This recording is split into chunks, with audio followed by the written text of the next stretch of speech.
Allahumma arham ummat sayyidina Muhammad. Allahumma anfa'na bima 'allamtana wa 'allimna ma yanfa'una wa zidna ilma. Ieu begal terkenal anu luar biasa sehingga komo awewe mah sieun deuk liwat teh. Satu ketika nyana mampir di hiji pondok pesantren.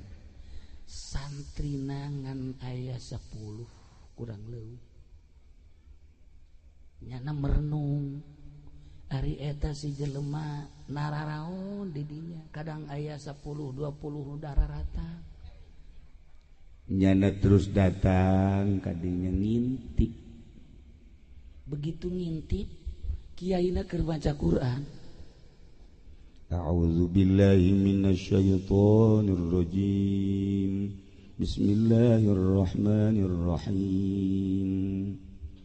Alam ya'ni lil ladzina amanu an takhsha'a qulubuhum li dzikrillah wa ma nazala bil haqq. Ayat eta dibaca. Langsung cerik eta begal. Cerik kurucu cai mah. Teu katahan terus cerik. Atuh kiai mah terus bae baca Quran. Nyana terus beuki kebal beuki cerik ingak-ingakan. Beuki kebal terus kadenge suara. Kus parawan encan kawin teh. Kebal-kebal kenceng, cerikna kenceng dahsyat. Maka penting jam 2. Pan kiai nu bener mah maca Quran teh jam 2, jam 3. Bang Zaki Nurjaya mah wallahu a'lam bissawab. Kiai nu bener mah maca Quran teh jam 2, jam 3 negereneng. Eta ge kitu. Langsung cerik da dahsyat. Keluar kiai. Barang keluar kadieu pakaianana pakaian garong. Kiai kaget. Ini bu aing teh lain teh keneh. Kaget kiai. Tapi terus didegetan. Langsung sujud cenah plek. Cerik bener. Ku kiai dihudangkeun dibawa ka hareup. Ditanya saha ngaran, urang mana, pagawean naon, tah.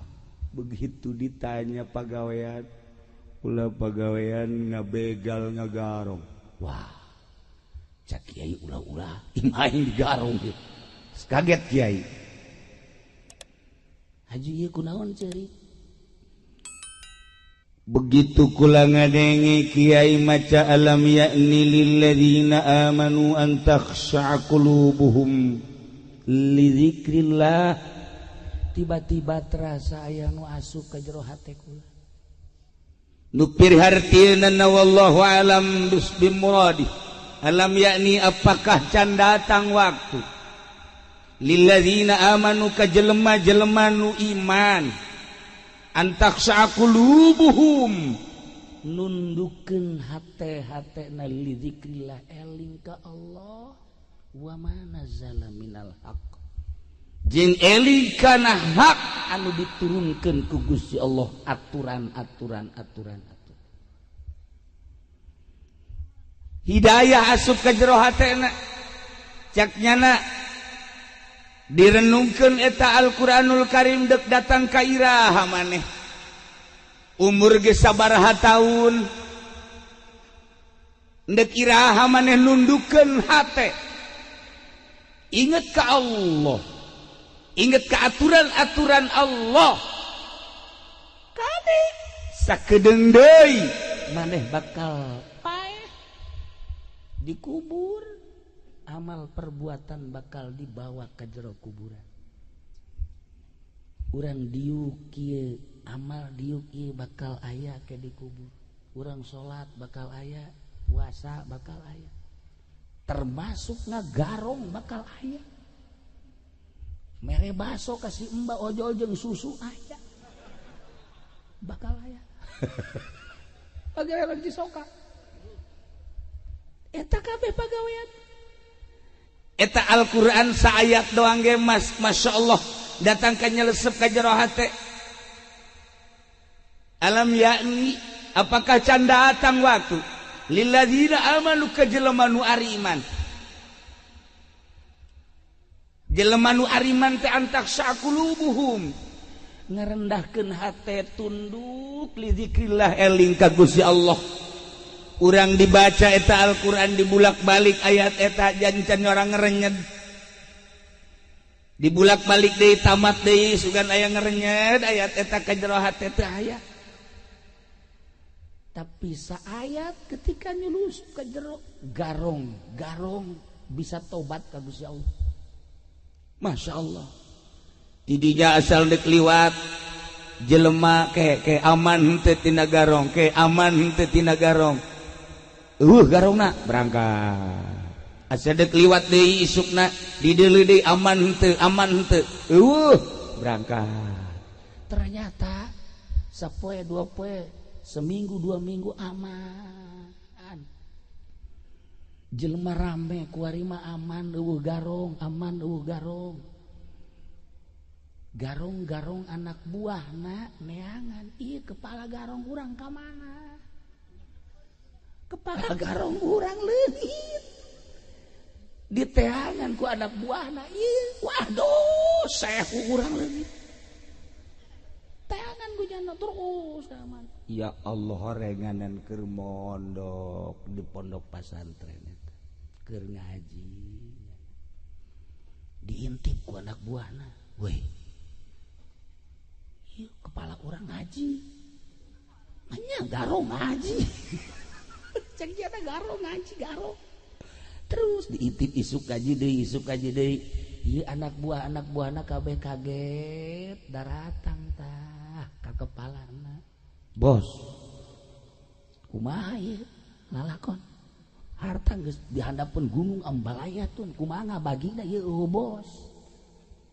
Cek dina bararagi bae ku sia Allah. Ai bos aing mah geus teu kudu dibagian.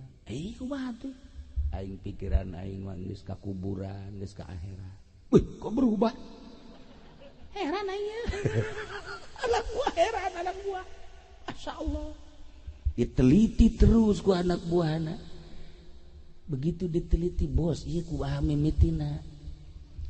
Mimitina kaula ieu ngintip tengah peuting. Begitu diintip kiai keur maca Quran pas ayat alam yakni lilladzina amanu an takhsha'a qulubuhum li dzikrillah dek iraha hate tunduk khusyuk ka Allah inget ka Allah padahal urang dibere iman tidinya aing nyurucut inget di jero kubur inget di alam akhirat ti kumaha kuari mah aing geus pepegatan sia bae geus ka ditu los aing mah geus tobat. Bos ai bos tobat atuh kabeh deuk ieu tobat kula sok mimilu maneh mah maneh bae terus mabok teruskeun musia maling teruskeun henteu kula ge rek milu bae akhirna anak buahna milu kabeh ngararaji ngaji terus dimimiti alat ngaji terus ditambah ku fikih ditambah ku usul fikih ditambah ku tafsir ditambah ku hadis dan lain sebagainya. Tanding ternyata saat eta di negeri Mekah di negeri Madinah Baghdad Iran wabah tenar kapinteran eta jelema luar biasa. Nanya hadis sakicep, nanya tafsir sakicep, nanya fikih sakicep, nanya alat makomo geus dudi engkekeun. Jago wabeh manehanana ulama-ulama pemerintah kabeh taluk ka ilmu eta garong. Lamun tadina garong bae jadi wali, ieu mah diajak ngaji ge masyaallah. Padek robah-robah ngadagleg ayat tinggal ayat itu kos kieu bae manggawe ieu sarua ulah ngadagleg teu pernah aya hiji ayat tersentuh pernah kamar ieu tah aya kasentuh ku ayat ku lagi rada kata aja hebat amat datang ka ieu merenung bagi kunaon sia kasentuh ku ayat mana tadi cenah badu salam ku ngeunaheunana lain ku merduna lain makhrajna lain naonna maknana wih hebat amat sakulah ya ieu mah luhur ieu budak ieu aing mah mawa ge tunte aduh masyaallah hebat amat ke makna ayat nu mana fankihu ma ta'alakum minan nisa'i masna wa thulatha wa ruba' ceknya karenung mun opat ngeunaheun meureun urang sia bebloon tah batu kudu make ayat nafsu tah tenar lah nyana kehebatanana jeung kaistimewaanana maka dijadikeunlah ulama sadunya saha eta urang lamun baca kitab geus tenar geus sering manggihan Fudail bin Iyad anu terusnya cicing di Mekah terusnya cicing di Jabal Abi Qubais anu kabelah dieuna geus mung kapanggih jeung jelema bahkan manehana lamun salat Jumat ka Masjidil Haram ge embung murid-muridna kaget kunaon mama embung ka Masjidil Haram geus ulah sok nanya mama maneh bae hae ka ditu sakali nanya kitu dua kali kitu tilu kali penasaran ke mama kami kan murid dijejekeun ka Masjidil Haram ai mama henteu kami hayang nyaho alesanana kumaha mun hayang nyaho alesanana kula lamun ka masjid neuleuh anu sujud sukuna ngacung benerkeuneun mama dibenerkeun lain benerkeuneun loba jasa nu salah teu dibenerkeun mama engke bakal dicarekan ku Gusti Allah neuleuh sujud yeuna kahalangan ku kopeah ku sorban lain benerkeuneun loba jasa teu naek ngaraji neuleuh toab salah toabna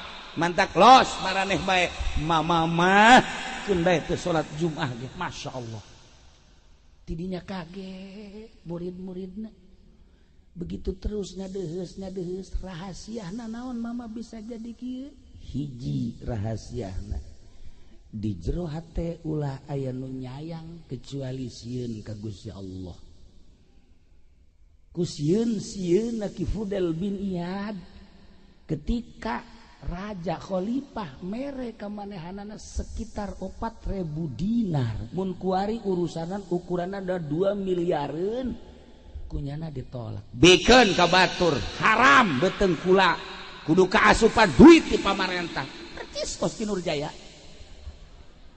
nyana ge kos gitu haram cek Nurjaya beuteung aing saeutik mah mun loba masalah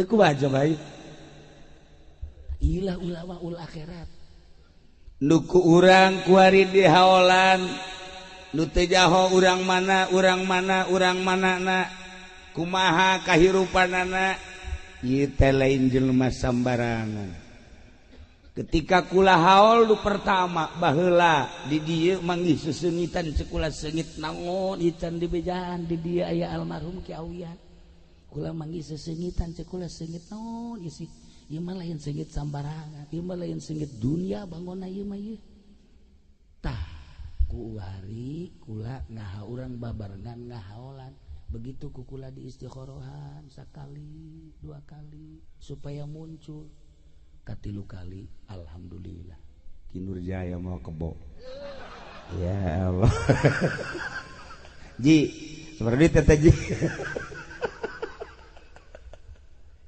hese urang gaya-gaya hokeun kos kitu teh hese lamun Habib Lutfi babari jasa kula babari teh di Pekalongan alhamdulillah ilu konferensi sadunya nu diondang 40 negara tapi nu datang 60 negara sadunya konferensi Toriko tetapi satu hari lain 2 hari lain 3 hari lain Habib Lutfi mah kos kitu geus ulah jaritakeun konferensi mal kaharti ieu ge diajak ku kula kararieu bae kan kitu amat kiainya geus atuh datang ka kuari nya mah atungan datang ka ditu hees dahar balik atuh teh jahonan emang si bidug mah kitu kabehnya. Tapi begitu kukula dicaritakeun heran jadak aja. Lain deui itu urusanan. Habib Lutfi mah kos kitu. Mun Zara, Assalamualaikum.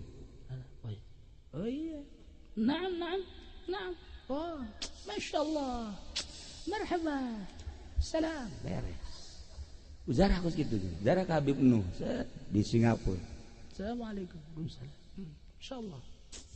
Ya, kif bangun ngobrol kedek kayak gitu. Beres. Assalamualaikum. Beres. Iki gitu. Kemarin Zarah ka ditu ka deket tangkal caringin. Assalamualaikum. Oh iya. Saya ngobrol yang saku ti anak siapa?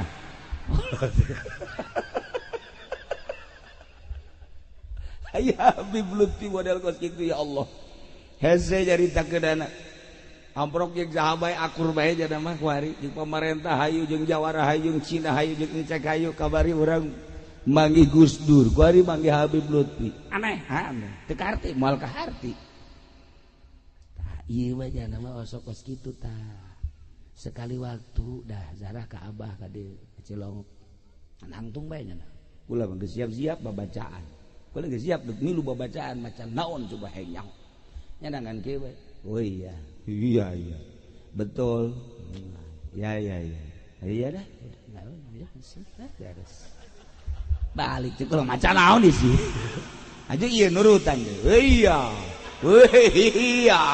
ho aja ku anak na isu dari bakal grogol sok turut itu para rugu Masya Allah kula sok turut itu para rugu ai datang ka berkat bae ieu jana mah gaji ka dieu ge nu dideuleuanna lainna naon cenah aya jahe nya sak banyak ngaji si kos kitu maksudnya tahu diri kolot ge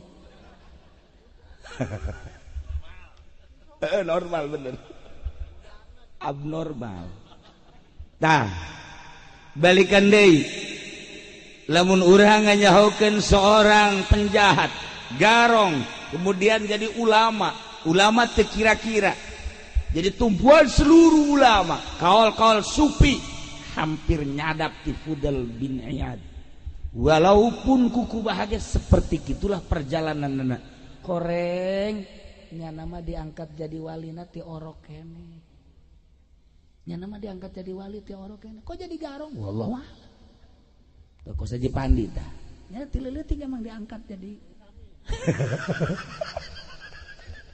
itu Kang Sami itu beres tuh.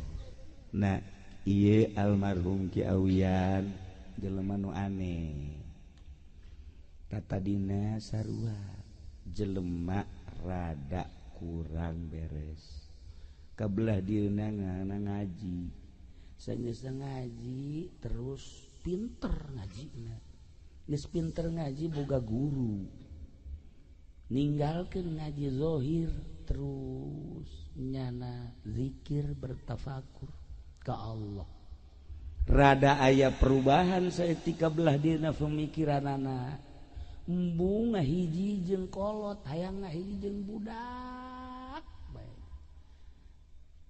ieu keanehanna mantengna ka Gusti Allah Subhanahu wa taala mantap untung urang dieu aya hiji makom di dieu anu lain sambarangan urang dieuna mungkin katutup tapi urang jauh mah ku Gusti Allah dibere caang aya nu datang teu nyaho urang mana tetapi loba nu hasil maksud ieulah urang tadi nu mantap kula hadiah heula lain sambarangan ieu teh hiji contoh bahwa kajen teuing urang geus kolot tetapi lamun himmatul aliyah menuju ridho Allah ulah kahalangan ku kolot ulah kahalangan urat tatadina penjahat urang renungkeun satu ayat tadi apakah can datang kitu ka jelema anu iman urang nu iman teh antakhsha qulubuhum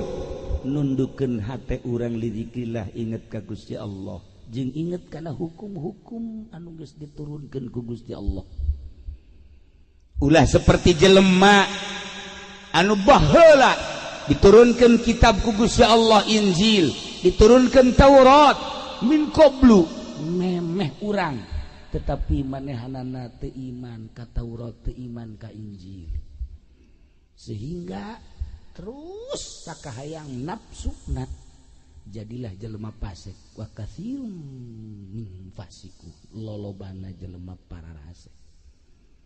Jang contoh lamun di dieu aya makam solihin, belah dituna waliun min auliyaillah, keren teuing solihin baheulana. Nu tadina jelema urut kurang beres tapi diangkat jadi solihin. Fudail bin Iyad penjahat jadi waliun min auliyaillah. Lamun Kiai Dahlan tanjakan tatadina tukang ngadalang, nya nama tukang dalang. Oh, ya dawa lamun ngaji ge kulantaran tatina dalang ngaji dikiki mah kocrek ieu na ya kocrek-kocrekan bae ya tatina dalang, tapi jadi wali Allah Subhanahu wa taala. Mantak naon urang kuari nyadarkeun diri, ulah kahalangan ku kolot, ulah kahalangan ku jahat, ulah kahalangan ku radikal. Tapi tingali moal kebal deui urang pae, saenggeusna pae nu milu amal urang ka jero. Masya Allah, kadang-kadang kareueut komo nagara kuari kamari teu jalan politik jeung perekonomian, kuari diresapel encan ngajamin resapel ieu. Sementara orang sakit hati geus nyieun kekuatan, geus jadi kekuatan lain lalagaan, suara-suara untuk mengarah ke revolusi geus loba jasa. Tinggal urang nu teu nyaho naon. Di presidenan ku sasaha ge urang mah kieu bae.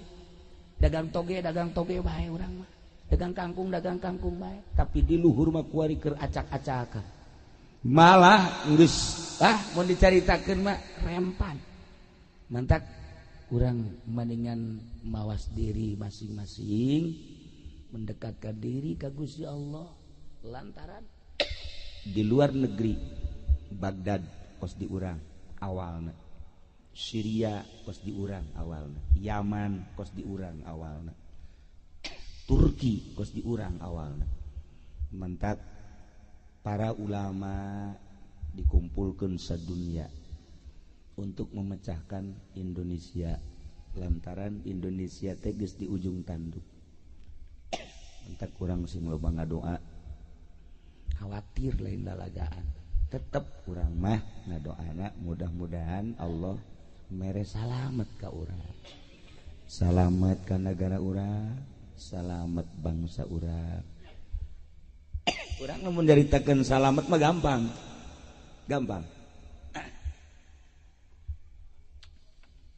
Tapi lamun urang nyaritakeun per provinsi kuari Inggris, per provinsi Inggris nyaritakeun salamet mah mudah-mudahan amin, mudah-mudahan salamet amin. Tapi di luar ieu kapan loba jasa provinsi-provinsi aduh hese nyaritakeun modal poso dan lain-lain sebagainya.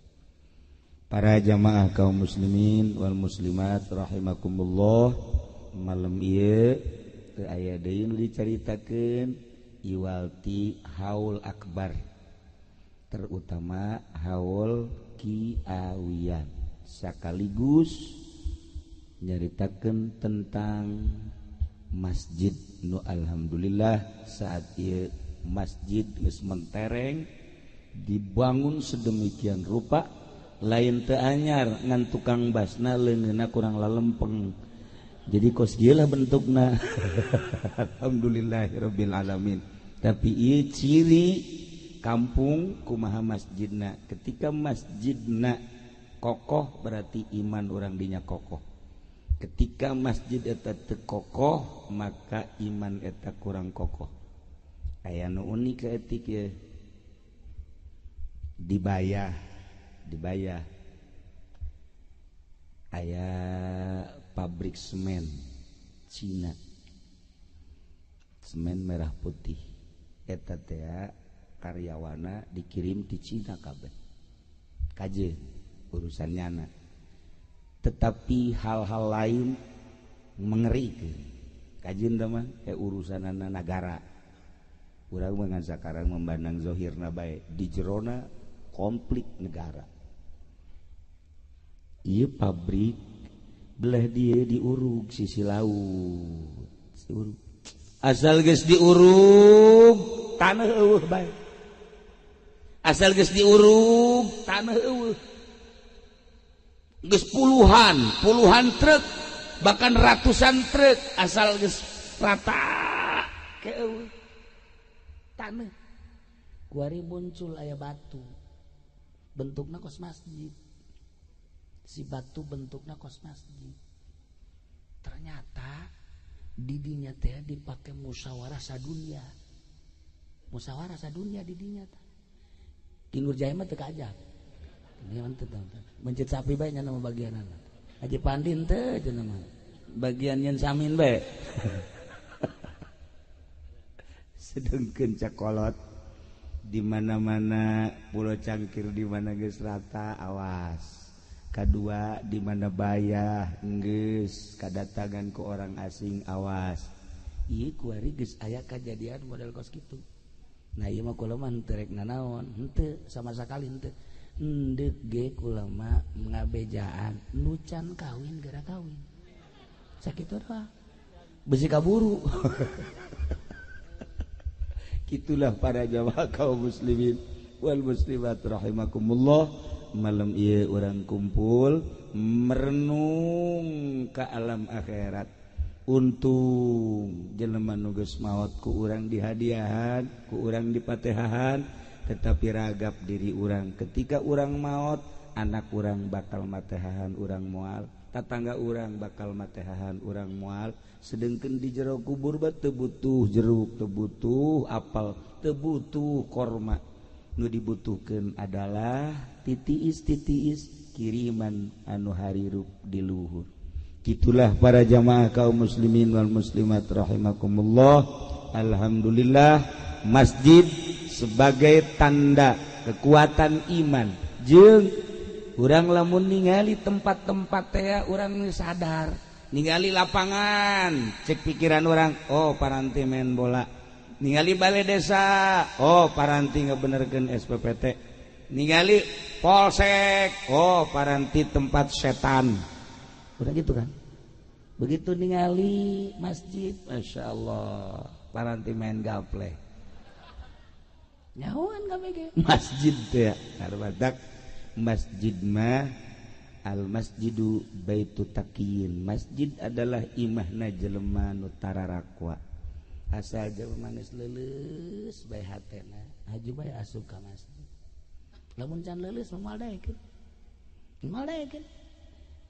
lamun jelema happy bae nyandung can diterekan kuno kolot moal daekeun ka masjid asal nu kolot geus jarekan we haju bae ngadapang we di masjid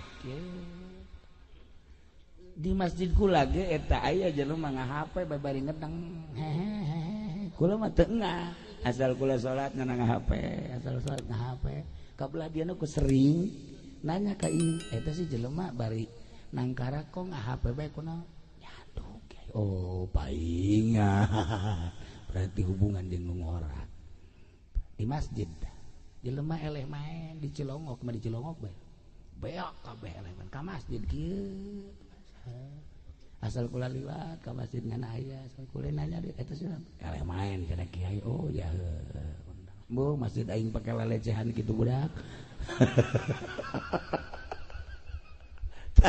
tapi antepkeun daripada nyana ngunculungkeun ka sumur dibandingkan ka masjid ieu ge asalna ieu masjid kos kitu tipena ieu tipe bangsa eleh main ka dieu pelarian anu nyandung disarekan ka dieu masalah geus ieu masjid lain lalagaan ieu nikmat nuantak wa takaffalallah Allah nanggung man kana baituhu al masjida ka jelema anu imahna masjid baitu kulli taqiyin imah setiap jelema nu takwa jeung Allah nanggung ka jelema nu imahna masjid ditanggung ku Gusti Allah lamun urang geus memiliki masjid berarti urang teh geus asup ka imah Allah lamun urang geus memiliki masjid urang geus asup ka imah Allah ku Allah dijamin setiap jelema anu imahna masjid dijamin ku Gusti Allah.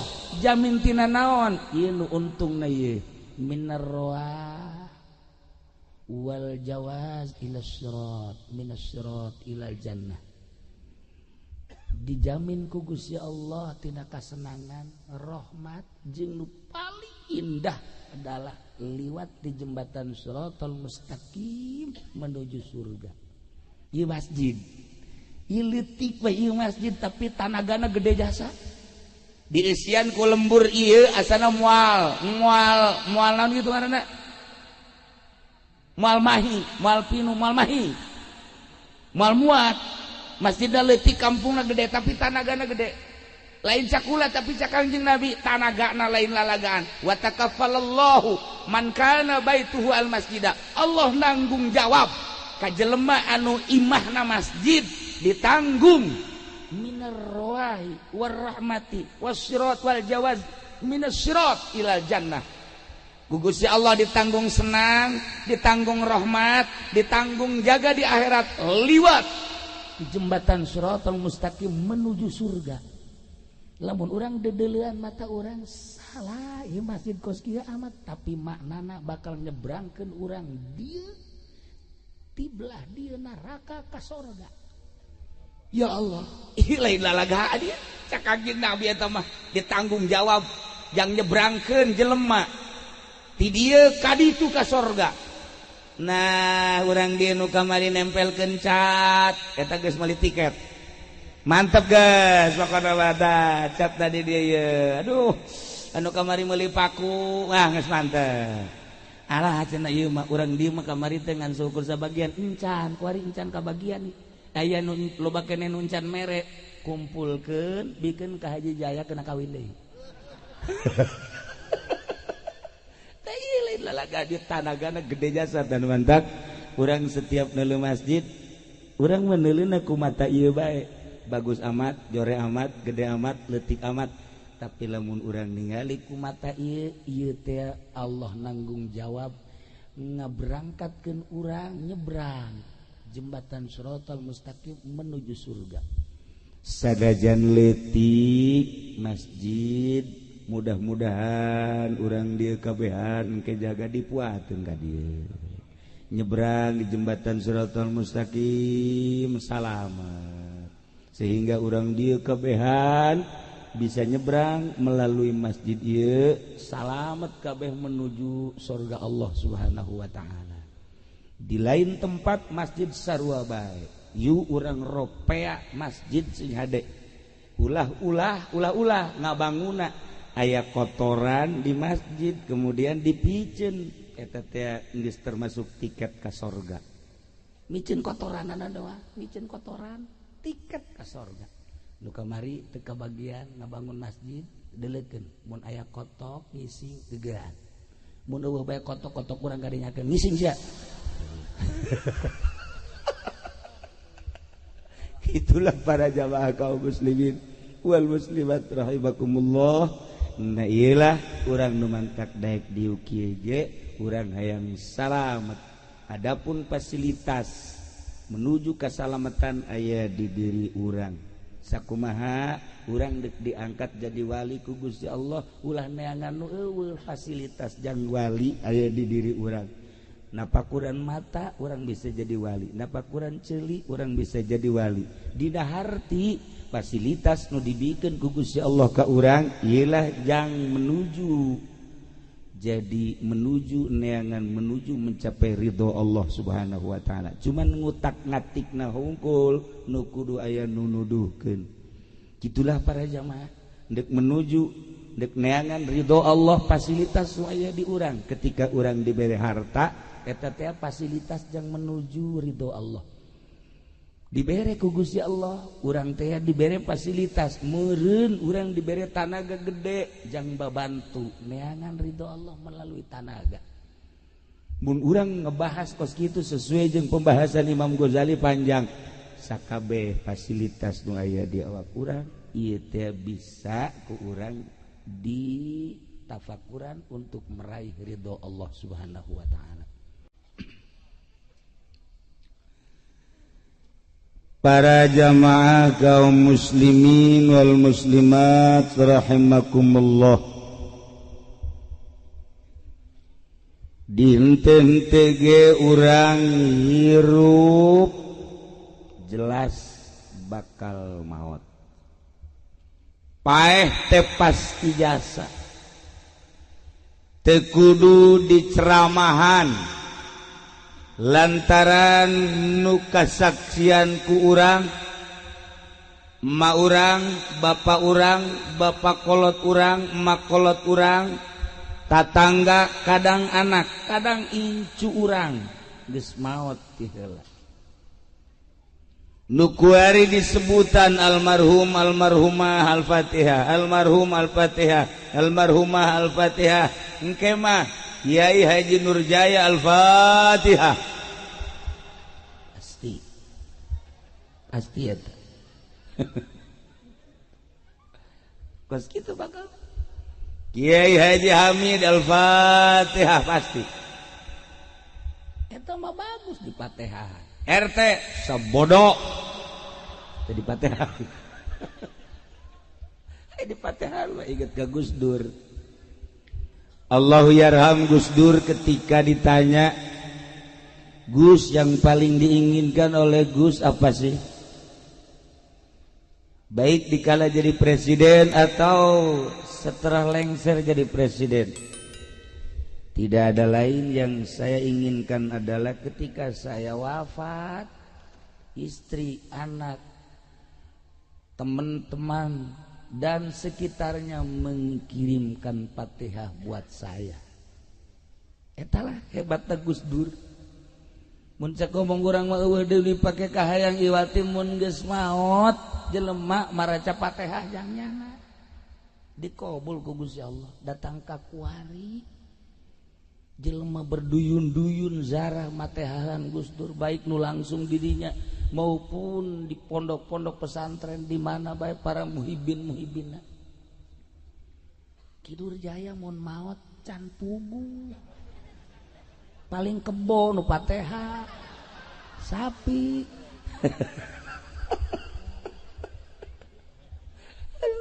Komo ieu mah ieu. Wallahu alam. Kidur Jaya onom anak mah pastilah Fatihah. Aya murid 2 3 4 10 Fatihah. Ai ieu anakna ge tek mampus. Karyawanna teh dibayar-bayar moal Fatihah. Malah nyumpahan. Tah ieu mah ragap diri urang. Mun urang maot. Almarhum Ki Awiyan teh nyaho urang mana kahirupanana kumaha masantrenna di mana teu nyaho.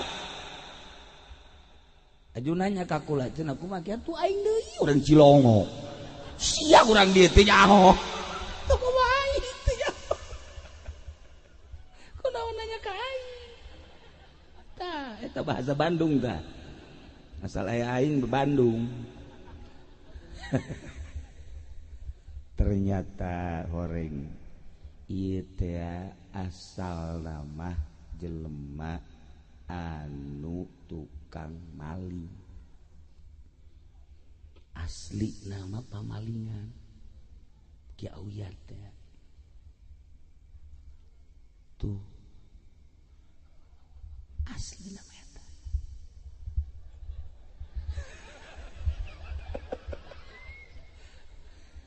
Lu batak ieu Ki Awiyan aslina Garong. Tapi di Patehahan tah maning jara di Garong. Mungkin di Patehahan. Kiai Nurjaya macan pugu di Patehahan, Kiai Awiyan mah Garong di Patehahan. Maning mana? Kiai maot di Patehahan, Garong di Patehahan, maning mana? Toh, dasar Garong kabeh.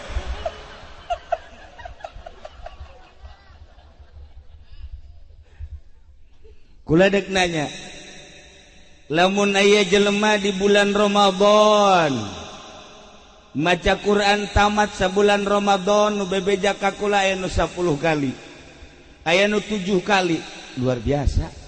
Aya nu 5 kali, nu diajak ku kula ge ieu tah tadi teh ulah disangka sakali ge teu tamat. asal digerokeun sahur sukula digerokeun sahur deh ya terus di ngaranna mana tadi digas taya ya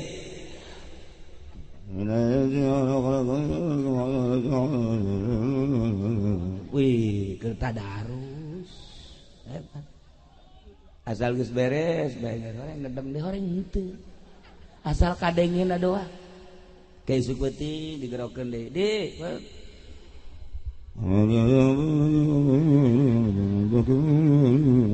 ih getol amat teh goreng teh nanya ka pamajikanna emang eta getol belum bah di mana aya teh aya di HP digerokeun nyanangan eta mah supaya ku kiai kanyahoan eta bae pajar korenganan kakula mah bisa nipu ka Allah mah ngagocek-gocek awasna emang Maradona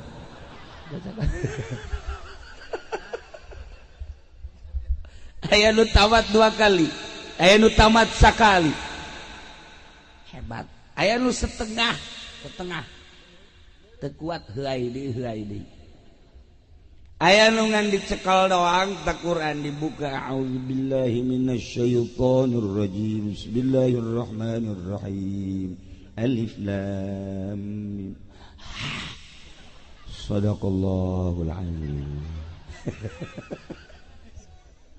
kuari Qur'anna wallahu alam di mana kula badek nanya aya jelema tamat deui Al-Qur'anul Karim dibaca rapih macana makharijul hurufna ngaji nage di Badus Salam nage eleh Badus Salam mah tingkat nasionalnya nama tingkat planet Allah hebat mah geus pokona kumaha anu ngelehkeun hebat jasa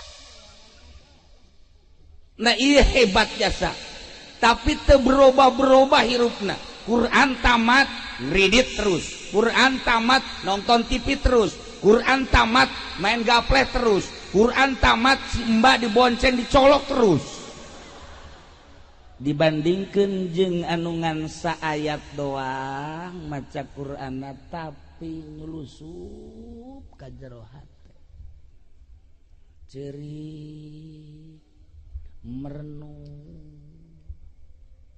asa nyangkrung ayat di jero hate saayat berubahlah nu tatadina jadi garong tatadina jadi pamalingan tatadina jadi dugala kuari bener-bener nuturkeun aturan ulama soleh ngana